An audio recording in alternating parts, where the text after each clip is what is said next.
You're listening to Flying Casual, a Star Wars podcast. Here's your host, Michael Canterbury. Hey there, everyone. Welcome back to Flying Casual, a lifestyle podcast that just so happens to talk about Star Wars. Holly, does that sound like an accurate description of the podcast? I think that for most people, Star Wars is a lifestyle. Yeah. So I would have to agree that that is an accurate description. Are we one of those people, though? One of us may be one of those people. Well, who's? Which one is that? I don't know, to be honest. It's probably you. I mean, you have ink on you. Oh, that's true. I do have a Star Wars tattoo. Yeah. That's a good point. That's a good argument for me being Star Warsy. Yeah, I mean, I've been talking about getting a big Boba Fett on my back, but I haven't. I thought you were going to get a tramp stamp of Cad Bane. Wait, once again, I don't know if that's the most appropriate reference for a tattoo on your lower back, but so we're reclaiming that, right? Tramp stamp is not a bad thing anymore. I just reclaimed it. It's not a bad thing. It's trendy. You could get Cad Bane in like a wreath of roses, holding his blaster. Yeah. What were you going with there? Were you going to say pistol or? Yeah, I don't know what You realize we were a Star Wars podcast at that point and not truly a lifestyle podcast. I don't know. I think it really is a little bit of both. It is a little bit of both. It depends on who you ask. No, you're absolutely right. Guys, well, welcome. It's me, Michael. I got Holly here at the table with me. Luke currently on vacation. Must be nice, Holly. Hey, we'll be on vacation soon. Yeah, I know. I'm already putting the tank on right now because it's 97 degrees outside. I It's was pretty gonna warm say- up here. Yeah, it's pretty appropriate for the podcast. Michael's got the right to bear arms today. Wow, that's kind of sexy. That's actually I can't. That was Michelle Obama before anybody else. And you're meaning that like the guns are out, you know, not that I have bare arms, right? Well, you do have bare arms. No, you have bare arms. Yeah. See, Michael, it's a joke.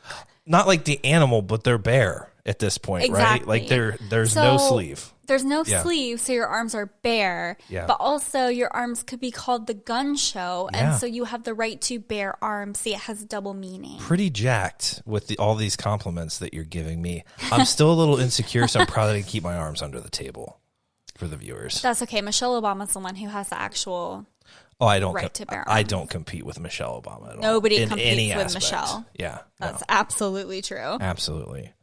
Guys, so who knows? This podcast may just become a lifestyle podcast. It may become anything we want it to be. We just happen to talk about Star Wars a lot. But sometimes when it's just me and Holly, I just like to talk about anything. You know, I think I kind of feel like Come on. Star Wars has infiltrated everything. You go to Williams Sonoma, and they have a whole Star Wars line. What's Williams Sonoma again? Is that like a... It's a kitchen store. It's a very high-end kitchen store. So you can get... you can get dishes that are like $600 that are Star Wars themed. You can get Why are you going into places where waffle dishes makers. cost $600? Well, I'm just saying as an example. Okay. There's no surprise purchases, you know, that I should be aware of. A $600 crock pot or something. I don't even know if that would be at Williams Sonoma. Probably not. That's the poor man's. No, they have crock pots at Williams Sonoma. I think the rich people are claiming the quick meals. But now I guess they're calling them instant pots. Oh, because they're working so hard that they don't have time to cook. Is that what? Are they taking that too, Holly? Yeah. Oh, and Star Wars. They took it with them. Yeah. Well, I'm not hating on rich people. You know, But I mean, more power to you. I mean, we have a Star Wars rug. We have lots of Star Wars art. So really, I mean, look behind you on the wall. It could be considered a lifestyle. Well, we have a podcast formerly known as a Star Wars podcast. Maybe a lifestyle podcast. I have a question, though. If we do become a lifestyle podcast, could we start reviewing like Tupperware from Williams Sonoma? Oh, Yes. They don't sell Tupperware at Williams Sonoma. Of course they don't, because plastic is the poor man's utensils and cookware. Holly, you go ahead. Yes, me. I have Star Wars Tupperware containers. They're downstairs in the kitchen. Yes. Yeah, and a bad habit you used to have was putting the plastics in the dishwasher, and I had to put it into that. The microwave, too. Yeah, you can't put that crap in the microwave or the dishwasher. Sometimes you put it in the microwave and it like melts the top a little. Yeah, adds a little something to your meal. A little crunch. That's disgusting. It's not healthy either. No, I guess it's not. I don't know if that's been proven, but it can't be. We're a lifestyle podcast, and by lifestyle podcast, we mean health. Yeah, health and fitness. Lifestyle is everything. I mean, literally has the word life in it. So it's literally anything you want it to be. You could be exercise. It could be fitness. It could be how to play croquet. I don't know. Have you ever played croquet? No. Listen. Imagine them putzing around the Jedi Academy That would be on awesome. campus, playing a little game of croquet. Putzing a technical term in croquet? Is this some like freaking Northeast Maine thing? No. Those East Coast yuppies and their that's fancy sports. Sorry, I don't croquet, have the terminology to be able to speak like a yuppie. Bocce ball. Bocce balls. We may have played. Did we play bocce ball? Yeah, that was bocce fun. ball is really fun. Yeah. It was a good time. I was pretty good at it, especially when it's the glow in the dark balls. Phrasing. Yeah, they light up your life. Been told that a time or two. Phrasing. I'm kidding. That's a joke. Well, Holly, let's get into the Star Wars, since I think we have a pretty decent Star Wars listenership. Not so much for the Tupperware comments or the food reviews or the lifestyle. I mean, they might not reviews, like that, but they just suffered through 5 minutes of it, and they Yeah. can get over it. Well, get over it and get used to it, because there's going to be a lot more of it. It may just become all of that, and we may give up on Star Wars. I don't know. Well, we did do. Sorry, we're not talking about lifestyle. No, go ahead. Please, and get it out. Get it out now. I mean, we've done some other stuff like for the patrons. Like we've done. Did I say that right? Patrons. Well, they're patrons on Patreon, but you're getting there. Hey, practice makes perfect. Okay. Yeah. The patrons Yes. of our podcast. Yes. Oh, we've done like Star Wars bake-offs and attempted, and didn't have as many people participate as we would have liked, but we've made Oh, you know what's so fun? Yeah. You can make those little. You go to Michael's and you can get. I've heard of Michael's. Okay. Yes, and you can get those chocolates that you can melt, and Okay. I get them in green and blue, and then you melt them on the stove so they're soft. Yeah. And then you take one of those pretzel sticks and you dip it in whatever color you have, and then when it dries, it looks like a little lightsaber. Well, that's pretty. Why didn't you share this information with the patrons and that would have given people some ideas? It's not my responsibility to give our patrons ideas for You're right. competition. You're right. They're creative folks. They can think of it on their own. They are creative folks. We still actually need to reveal Nettie's video that he submitted, because it's the funniest thing I've ever seen. Oh, it's hilarious. Nettie is just, he's a great freaking guy, and he's so funny. In that video, Nettie was top notch. We need to get that out there to the group. We never put the compilation together because everyone was busy in COVID, and I think some people just didn't know how to bake a cake. I mean, I think that's actually what it was. And I wasn't bragging or anything when I showed everyone my lost cake, that I made for you. That was pretty impressive. Even had the polar bear on the island. I did. It was very impressive. Anyway, so, check out the Patreon stuff if you'd like, guys. Holly and I are wanting to get a little more into that. Life's just crazy. But we'll get some extra material on there for you. Some good stuff from Holly. There's still a lot that Holly needs to watch. Holly needs to watch the Battle for Endor. You need to watch the Droid animated series. There's just so much that's available now that you haven't seen. I think that Brent posted a picture of a poster on the Facebook group of the Ewok movies. Oh, yeah. So I'm guessing that one was the Battle of Endor, and the poster looked terrifying. Oh, the Marauders are creepy. Oh, my God. They're so creepy. Or the Yuuzhan at one point. I think we were theorizing back in the day that those were the Yuuzhan and that this could very well be canon. How long have the Yuuzhan been around in literature? Is this a literature podcast? Oh my God, we need to change our category on Podbean. Okay, first of all, sir, we have a book club. We do have a book club. You're absolutely right about that. The Yuuzhan have been around in the expanded universe for a while. Early 2000s, I think, maybe is when they first made their appearance, I want to say, or late 90s. I can't remember. Interesting. They've been around for a while, but it's all legend stuff. But it really felt like these guys could have been the Yuuzhan. They're creepy. They are. I told Brent, I was like, this is the thing of nightmares. If you guys get the chance and you're in the group, check out some of the posters that Brent posted, because I don't know, they're creepy. Oh, for sure.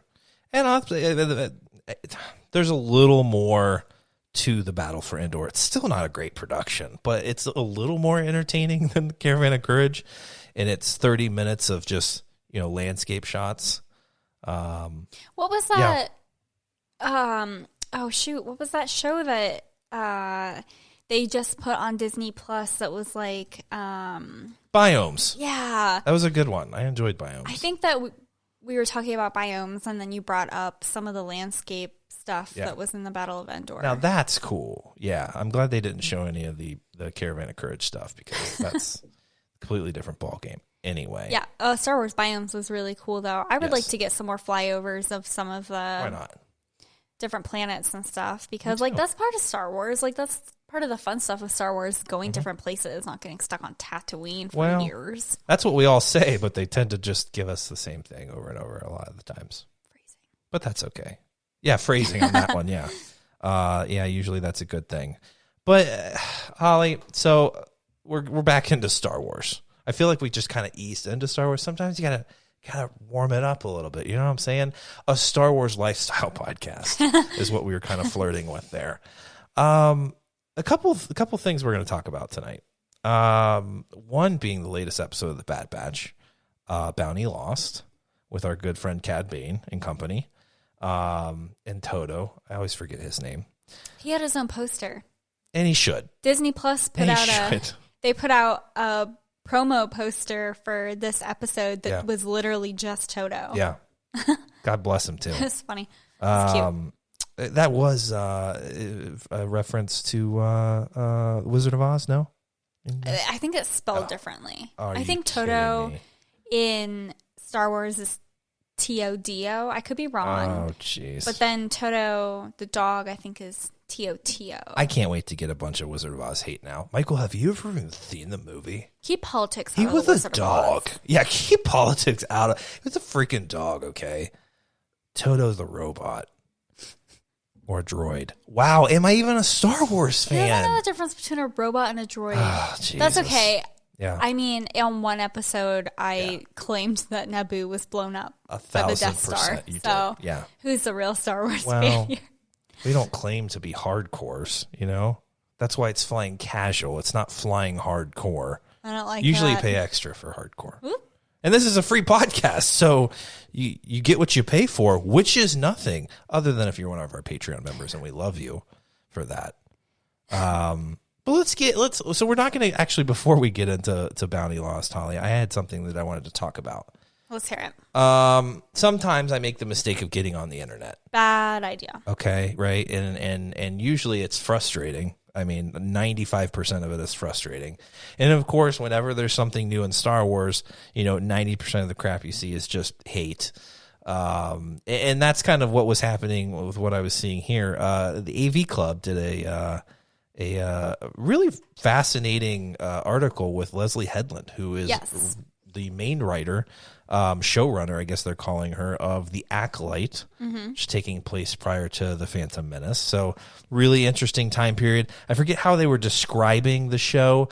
It was at the end of the High Republic era. Yeah, but they're calling it just kind of like, I don't know, a thriller, kind of, so to speak, it seems.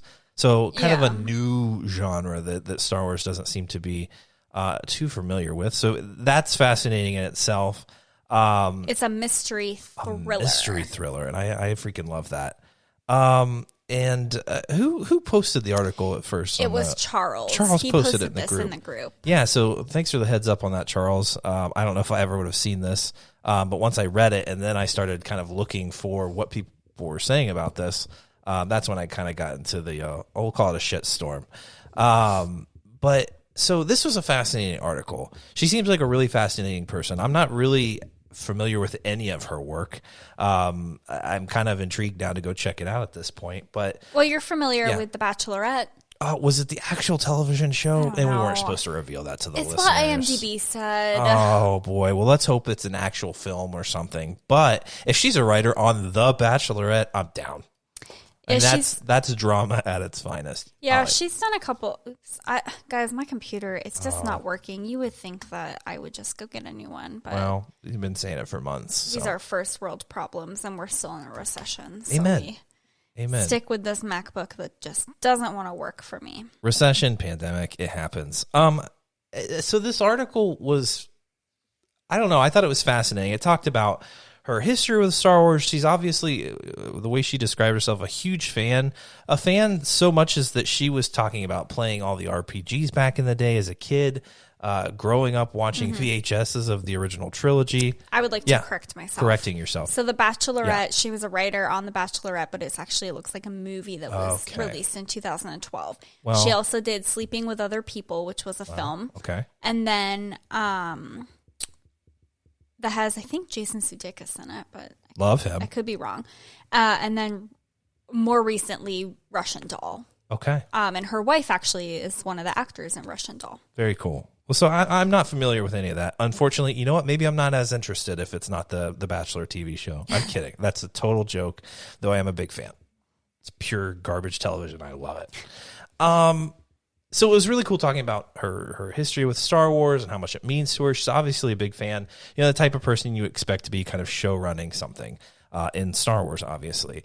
And she also talked about queer representation in media and how important it is kind of on screen and behind the screen. It was really fascinating. And she talked about, you know, when she's creating Star Wars, she wants, you know, she doesn't want things to be so black and white to where there's some, you know, everything is so definitive and you have these nutties out there that, you know, if they can't, you know, put it in an encyclopedia and quote, you know, every single thing going on or have reference to it, she's not doing that. It seems like she's going to keep things a little more open-ended and up for interpretation, which is cool. It's no different than how Mark Hamill has kind of spoken to his role as Luke Skywalker. Yeah, because Mark Hamill said, that's actually something that she brought up in her interview that I really liked, is her whole thing is that she wants people to be able to interpret work the way that it works for them. Exactly. And she quoted Mark Hamill, who somebody asked him, you know, what do you have to say about all these people who are saying that Luke Skywalker is gay? And he said, if their version of Luke Skywalker is gay, if Luke is gay to them, then he's gay. Yeah. Like, who cares? Yeah. It doesn't matter. Like, if that's the Luke that they can relate to, then that's the Luke that they're getting. Yeah. And that's her angle here. That's how you make Star Wars inclusive for people. If it's open to interpretation and they relate to it in a certain way, that's fantastic. Welcome aboard. And then that's how it should be. Anyway, and so it's actually a really great article. She seems like a really fascinating person. But there's one little tidbit here in the article that really just had people stirred up and already damning this production, saying it's going to flop and it's just another, what they call them, SJWs, just, you know, social justice warrior trying to, you know, make, you know, bringing politics into Star Wars and Disney and all that crap. So she mentioned that one of the writers, so she's got many writers, one of these writers she revealed has no history with Star Wars.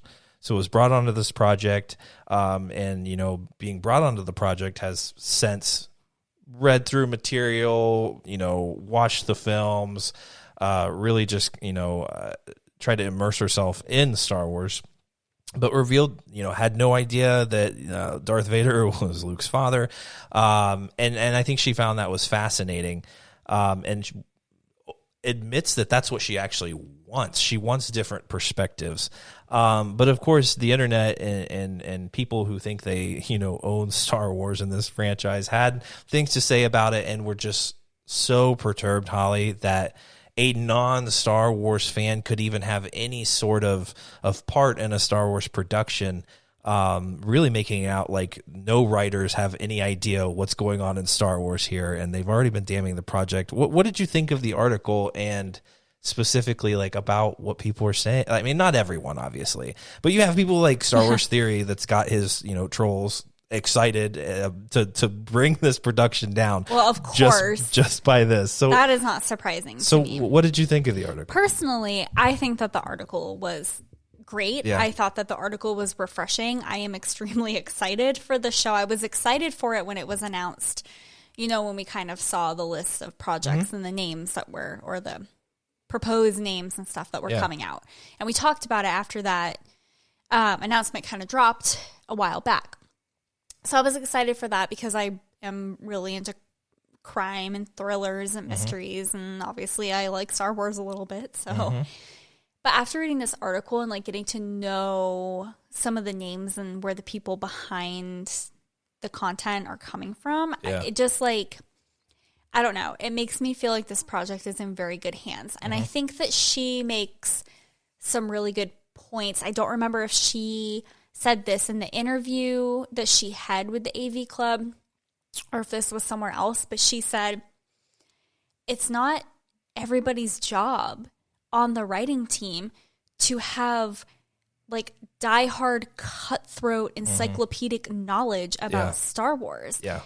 Not everybody who's going to watch it or create something is going to need to know that much information. Yeah. There are employees for Disney and Lucasfilm who literally that is their job. Yeah. And they are support for the writing team. That's the story group. That is the people who assist with making sure the story connects and that we have connectivity throughout the franchise. That's their job. Exactly. And I feel like if you are asking for them to only hire people with all this complicated knowledge about all of these small details and make sure that everything is getting added into the show, A, you're asking for too much. B, this is a new era of Star Wars that we don't have a lot of content about. She pointed that out. She said, you know, this is new Star Wars content. George Lucas didn't go into episode 4 being like, well, in Star Wars, X, Y, and Z happened. No, he's freaking writing it in that moment. So, like, I don't know. She said that she was keeping that in mind while she was picking people to be on the staff. She said, I want people who are excited to have a job to do. I want people who are going to be passionate and invested about what they're doing. And I want people who are going to want this to be a good production. Yeah. And I feel like she has enough support from other teams with Lucasfilm and Disney that any details that may be missing, and mind you, herself is an extreme fan of Star Wars. Yeah. She knows Star Wars inside and out, and she's leading this production. So I just don't understand why people are freaking out. It's not like something's going to get produced and everyone's going to be like, oh my God, this makes zero sense. No, yeah.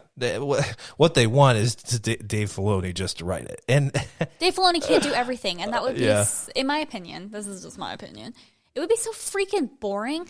Can you imagine this is your first introduction to Star Wars and you're like, oh, cool, a mystery thriller that's Star Wars. What's all the hype about? And they immediately jump into all of these like tiny little details and all these things, and you have no idea what the hell they're talking about. And then you're like, well, great, now I have to go watch 9 movies and read 25 novels and watch 6 TV shows just to get caught up so I can watch this one TV show that just came out. Yeah. That would be a terrible idea. No, you're absolutely right. And I like that she's open and saying, I want people to challenge me. This isn't necessarily me just saying, hey guys, this is what we're doing, and everyone be in agreement, because you need someone with that outsider's perspective. Because once you're in this fandom, it's very difficult to think outside the bubble. That's how I feel about myself. And you can have knowledgeable people about the facts of Star Wars and its connectivity. I think of Alex Damon from Star Wars Explained, probably one of the most knowledgeable people in the franchise, in the Star Wars fandom ever. He's not exactly the most exciting and original person. So for him, if you said, wow, this is a knowledgeable guy, he's loved Star Wars his whole life, here, write a script, it probably wouldn't be that interesting. And he would probably tell you that himself. He'd probably say, wow, it's going to be pretty limited because I'm going to want to connect it to all this stuff. And that's actually, in my opinion, it's fine. It's fun what we're getting in the Bad Batch. It was fun what we're getting in the Mandalorian, but it is very connected. And right now with the Bad Batch, like, it feels a lot like the Mandalorian. So these stories, you know, it's not necessarily that you're like, oh, I see what's coming, but it's very familiar. You can tell who's writing it, and that's fine.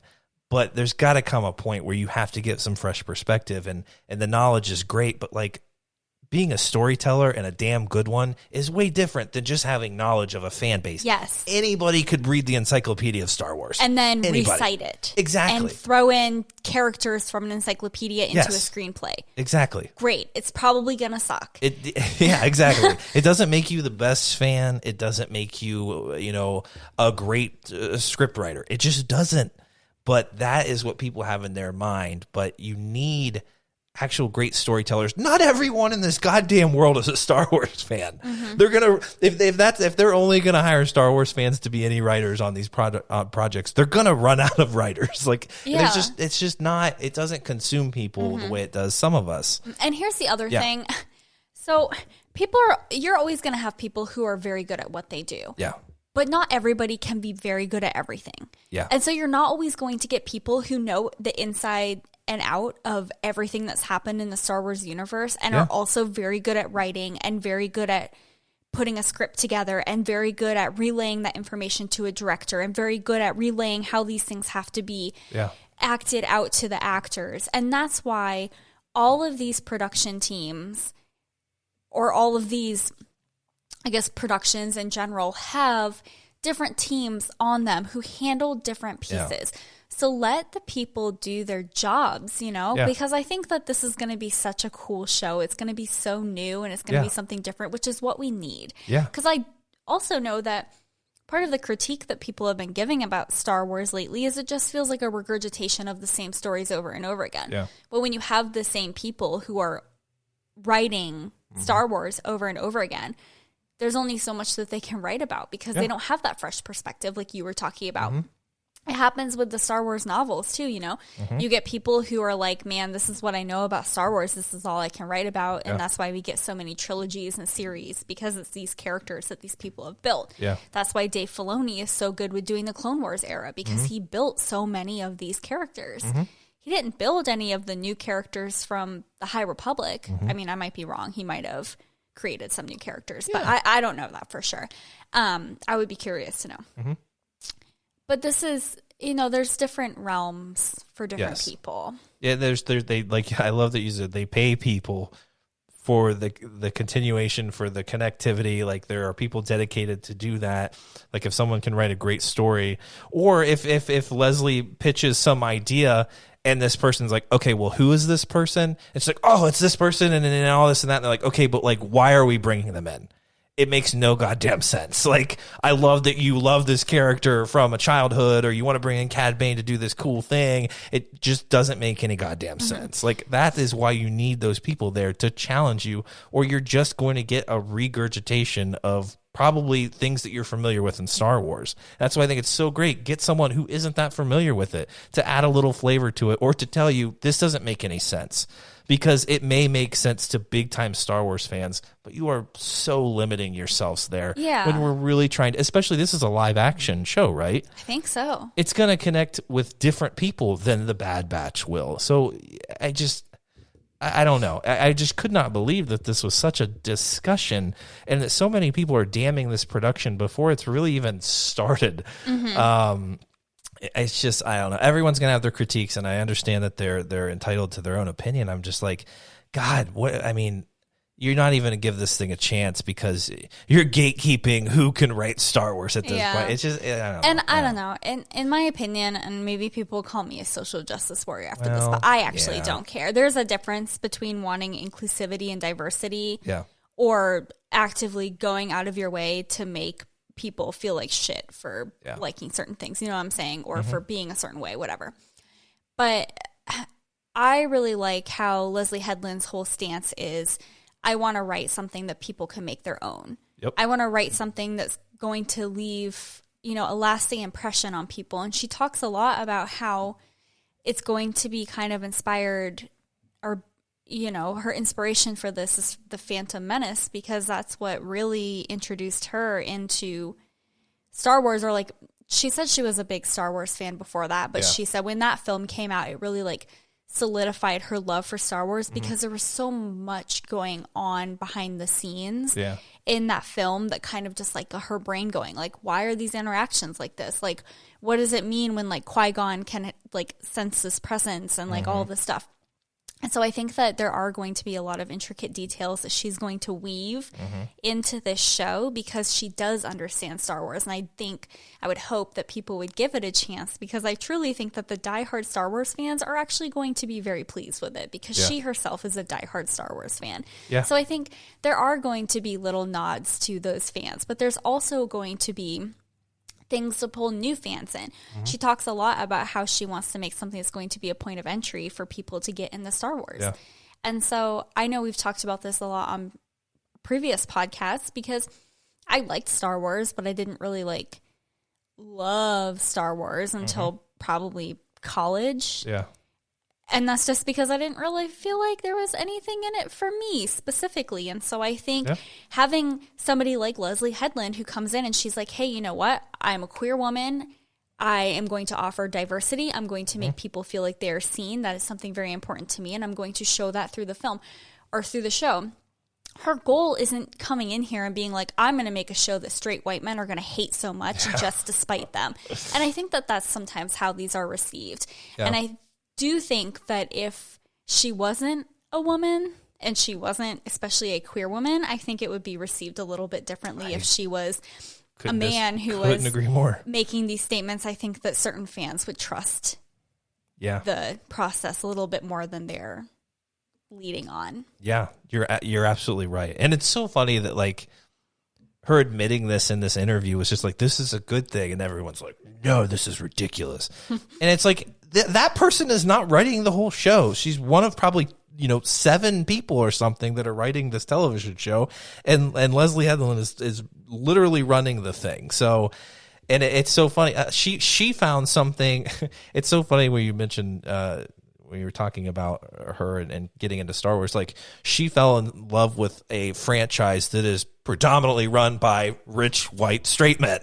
And she found something in it though, right? And she's looking to give that to others that may not have shared that experience with past media from Star Wars. So I cannot believe we dedicated so much time to that, but I also, I think it's worth discussing because it's fascinating. There was something else that I wanted to bring up, but now I can't find it because there was another.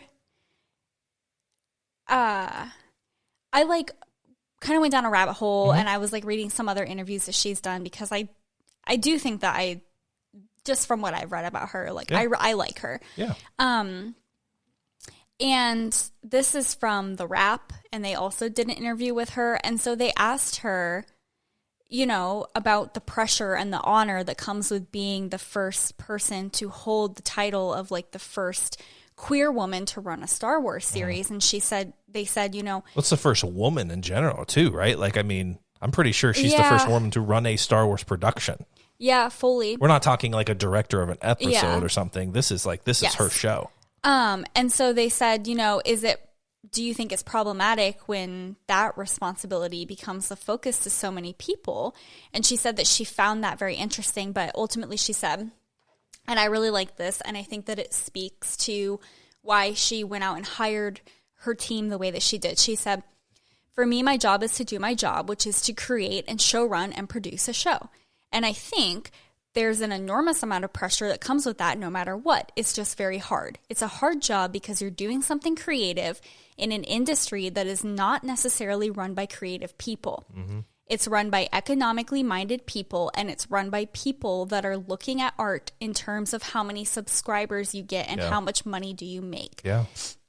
And she said it's kind of like any other industry that folds itself into capitalism. The dollar becomes king. It becomes very important. Mm-hmm. And as creative people, that isn't necessarily why we got into this game, but it becomes something we have to start navigating pretty quickly. There's always a responsibility. I just think as your world gets bigger and you go more professional with your work, the pressure is going to get higher no matter what. Yeah. So that's why creating such a diverse writer's room for this show was so important to her, because she was like, people, kind of like we were saying earlier, people who are more economically driven when they're looking at what kind of content they're going to create are going to create different content than people who are more creatively driven. Yeah. So that's why I feel very confident that I think the show is going to be great. You don't hear that from a lot of writers, right? Because they're wanting to get hired by these companies. So I appreciate that she's willing to come out there and say, like, representation on film is great and it's necessary. And she even says this in her article, but what really can actually change a culture and have societal shifts as in those writers' rooms, behind the scenes, people making decisions about where a direction is going, and not necessarily only those being captured on film. And because she was talking about like commercials, like how effective commercials were. If there's, a gay couple raising their child on a car insurance commercial, she's like, I'll just sit there and weep. So she knows that that's important, but that isn't necessarily always bringing substantive change in the industry. And I just loved how honest she was about it, that's where you can actually have shift. That's where you can make a huge difference. It's important for people to see that representation in a commercial, in a show, or whatever. But when you have people making decisions that have different, experiences and share those with some of the viewers, like that's important. And you're right. Like predominantly these industries are run by rich white men and like straight men. Like that's just what it is.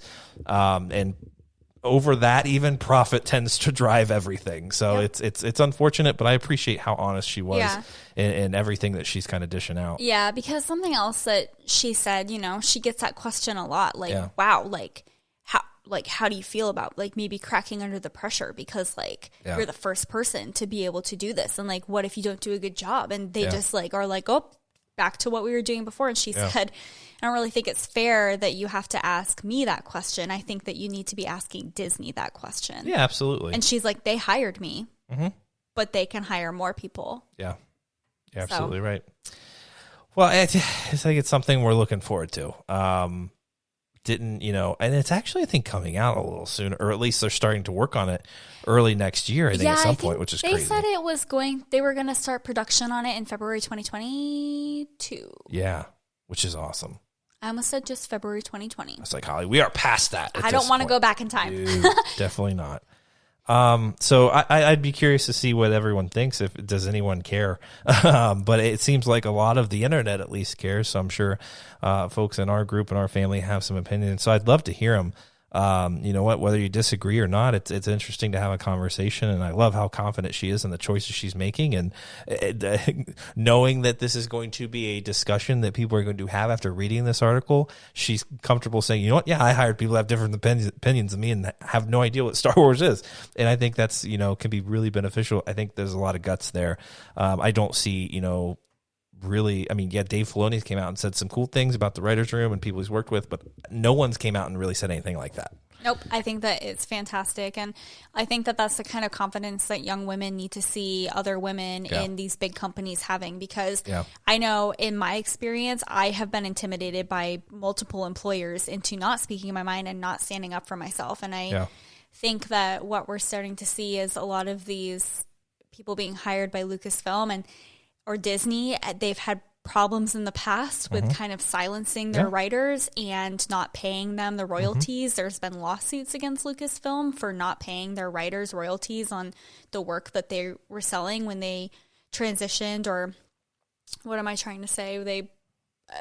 When the whole Disney transition happened.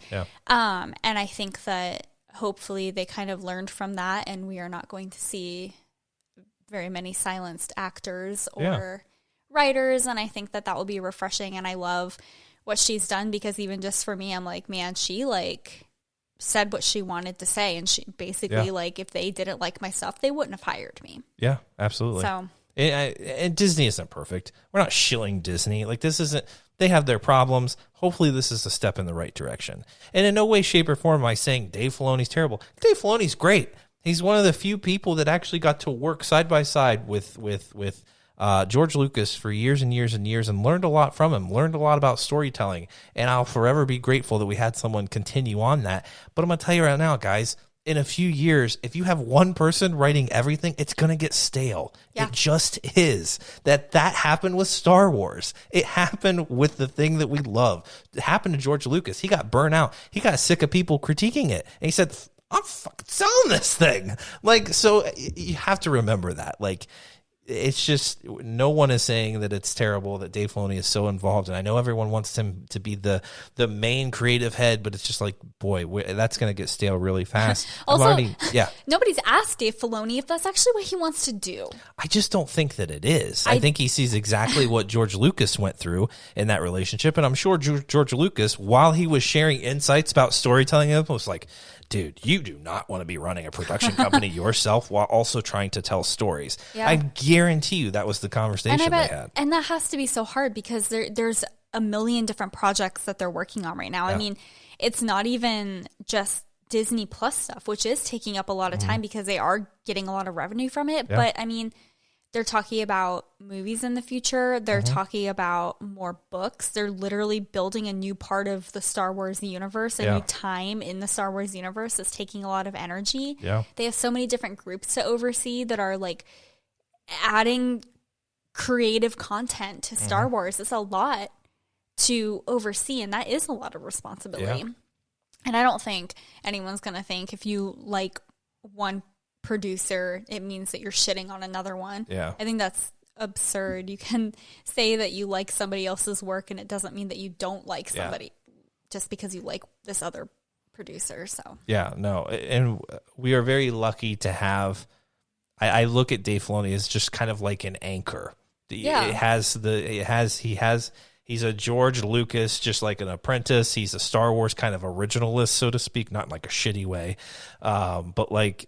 I look at him as like an anchor that we're very lucky to have since George Lucas has but at this point, if George Lucas were still running the show, he'd be doing the same thing. He'd be having other creatives in there.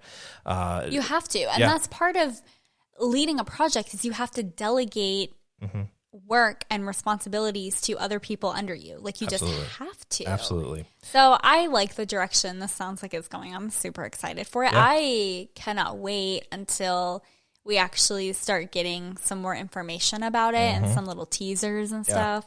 Because once they start, actual production, I'm sure they're going to release some clips to kind of show people what it's going to start to look like. I don't even know what to expect. I truly don't. Yeah. It actually also gets me really excited, even more so for Celebration. Oh my God. Yes, because Celebration's going to be just a few months after they claim that they're starting So we production. may get some shots, some story. I wonder if they're going to have a cast that they're going to announce at Celebration. I guess it will get announced before that. I wonder if we can get in on a panel. Well, that's up to the lottery. The lottery gods. Yeah, seriously. Or the timekeepers. Maybe we could talk to them. Wrong franchise. Wrong franchise. I'm mixing franchises here. That's my bad. Well, let's chat for a little bit about the latest episode of The Bad Batch, Holly. Bounty Lost. The big revelation, Cad Bane coming back. It's nice that he's confirmed alive post Clone Wars. But he captures Omega, and it's just becoming a theme at this point. Like I kind of hope that they, you know what I'm saying? Like we get to a point where she is kind of secure and where she's going, and it's not just kind of this game of, I don't know if it's cat and mouse, but just like, hey, we lost Omega. Oh, let's find her. Okay. I hope we kind of get our legs going here in this latter half of the season. But one big thing that we learned about in this episode, I'm not going to summarize the whole episode because if you likely saw it if you're listening to this, but one thing that we learned, Holly, was that Omega is what Tech said, an unmodified replication of Jango Fett, the original host for all these clones, right? And you even hear the Kaminoans making reference to Boba Fett being the alpha of the whole project. Yeah. And I thought that was pretty fascinating, that he was the original unaltered replication, and then we have Omega being some final, we assume, unaltered replication. But that, to me, that doesn't really make sense, right? Like, why even designate an alpha and an omega if there is a beginning and an end, and they're just the same thing, so to speak? They're just this unaltered replication of Jango Fett. Like, I wasn't really following that. It seems like there's more to it. Yeah, I think they were alluding to more background story. Yeah. So What I heard, there's only a few more episodes left that we're going to get. And what I heard is that we are going to get a lot more of Omega's background, which they clearly started on in this last episode. Yeah. But they kind of, you know that Omega is important and the Kaminoans have a plan. Yeah. Which is why they just want to get her, I guess, genetic material. Yeah. But they didn't even want her. They just wanted her DNA, right? Yeah, Or yeah. whatever it was that they were going at her, you know. Yeah. Probably just DNA, hopefully. Yeah. Just DNA. But they wanted that, and then they were going to kill her. Yeah. They didn't need her after that. So it wasn't even her. It was what they could do with her, the concept of her, which is totally creepy. Makes my skin crawl because we're talking about a child. Yeah. And I think we forget that even just like talking about it now, it's like, I mean, there's something very unsettling Yeah. about them just being like, she's not a real child and we need her genetic makeup and then you can kill her. In fact, you will kill her. Yeah, I don't know why I had a little hope for the Kaminoans. Like, we don't learn a lot about them. They seem like kind of greedy bastards, and they're just out to make some money, and you know, the idea of cloning a person isn't a problem for them. Right. And that they're going to be used, these people are going to be used as weapons, so to speak. But there's a part of me, and maybe that's just like the interactions with Nala Se and her kind of sticking up for Omega and trying to protect her. But I was really had a little more hope. But you're right. They're just kind of disgusting people, and they just want her genetic makeup because they were housing Jango Fett and Kamino. He lived there. And whether that was part of their agreement of, hey, I'm going to give you my DNA or whatever, and I'm just going to live here for free. Yeah. Or if they needed him just in case something happened and we lost whatever it was that we needed from him. But also, I guess maybe this is a stupid question, and maybe I just missed why. But how come they're not sending somebody after Boba Fett? If it's so important for them to have Omega's DNA, but Boba Fett has like real pure genetic DNA, which is what they said, why aren't they trying to get him too? Well, and that's kind of what I think people are confused about because, you know, it's what they're just saying is that they can't find him, that he's kind of just gone off the radar somewhere, which is strange because he's a bounty hunter. Right. And he has a reputation that we know. I mean, can't you put a bounty out on a bounty hunter? Could they? I don't know. Would that break some bounty hunter code? I mean, Boba, can you find yourself? I guess he would know that there's a bounty out on so. him, but I feel like at some point everybody learns. And so that is, I think you brought up a great point because that's kind of confusing. Like, he has a reputation, but at what point does he gain that reputation to a point where everyone probably knows where he is at all times? Right. I don't know. Everyone, they seem like they could summon him, at least Jabba can. But yeah, it's kind of strange, but it's just kind of feeding the story, I guess, that we have this Omega character. But it just, I do not just see her as some like unaltered, like what? Well, it doesn't make sense. Also, why is she the end? Not to sound like a social justice warrior. You already have. So. It doesn't sit well with me when I think that Boba Fett and Jango Fett are not white. Yeah. And Omega is very white and very blonde with very blue eyes, right? Yeah. So there's something going on there. It's strange to me that they would have this pure genetic replication of Jango Fett, but it would be this little white girl. Yeah, there's something else going on.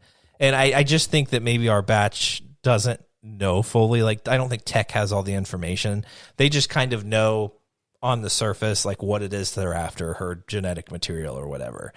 But I don't think the Kaminoans so much revealed that she's just no different than Boba Fett. Like, there's something very special. And maybe that's the thing. Maybe it's not just that Boba Fett's lost. Maybe there's something else that they're not revealing to the Empire that could actually be detrimental to the Empire if they're successful. I think we should rewatch that episode then and listen to what they say again, because I thought that they said that she was like pure Jango Fett DNA. Yeah, I thought that the verbiage that they used was pure. And well, but that's what I'm saying though. That may be deception. That may be them not being fully, because the Empire doesn't seem to be fully aware. They said terminate her and the batch, whatever. They don't seem to be fully aware of what's going on and why she's so important. So They could just say, yeah, we can't find Boba Fett. Oh, yep, that guy is out there somewhere. We just can't. We got to get Omega back. And that could just be because she's a kid and easier to find, or there's something different about her, which makes the most sense to me. Yeah. Like, why a beginning and an end, right? You know, like Yeah.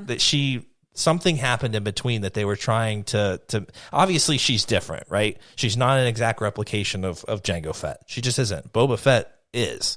So there's something different there.